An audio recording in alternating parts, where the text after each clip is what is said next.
Hi, everybody. It's May 22nd, 2025. And I know that in our experience, some people's words mean more than others. Um, Honestly, I've never uh, spent too much time in poverty, in relative poverty. I'm not rich right now. I'm not even middle class. I'm just but I have it. I have things good enough. And I have been homeless before, but that was only for short stints and other surrounding circumstances.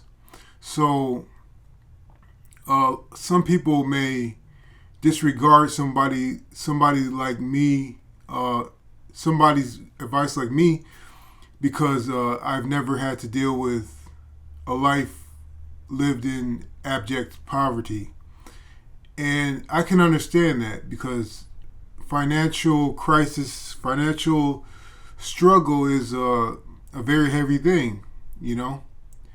And it doesn't just affect you monetarily, it affects all areas of your life: emotional, psychological, physical, spiritual. Every aspect of life can be harder and heavier due to poverty. But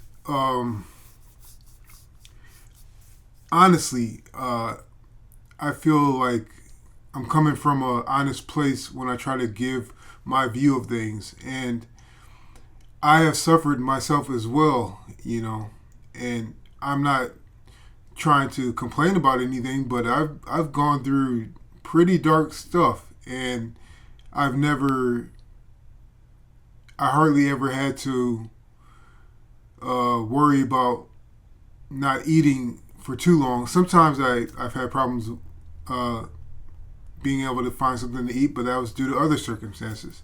But I've been to dark places, and I just want to help who wants to hear me. So without that out the way, I was thinking there are points in my life where I don't need anything. Like, I don't need anything. Everything, if everything stayed that way for the rest of my time on Earth, it would be fine.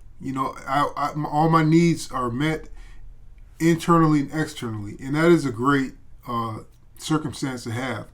And what I encourage people to do, because what I've learned from it, is to really sit down and examine that time in your life where you don't need anything, because that is meant for you to understand the peace and contentment you get from the Father, the Son, and the Holy Spirit. That is a gift. It is a sign that you are being watched, you are seen, you are heard, you are felt in the bosom of the Father. And He knows that life is tough. He knows that life is unfair.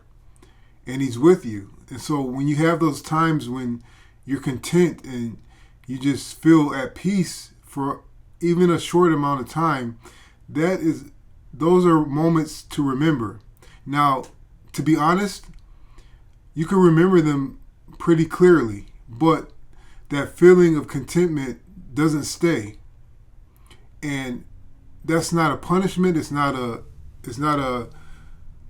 tenet of being unfair. It's just how life goes on. Life moves on. And just because you don't feel that sort of deep contentment all the time, it doesn't mean that you don't have emotional and psychological rest in your future or in your present. It's just that those special moments of contentment are an oasis. They're a landing spot in your life where you are purposely and intentionally blessed, and you feel that, and you understand that, and that gives you fuel for future faith, fuel for future perseverance. Because once you remember that, you can't go back to yourself and say, "Oh, I've never had rest. I've never had anything in my life that is beneficial or makes me feel good, because you remember that time when you were at peace, and you remember that time that you felt the Father, that you felt God's love. And I'm not trying to preach, I'm just saying that this helps you.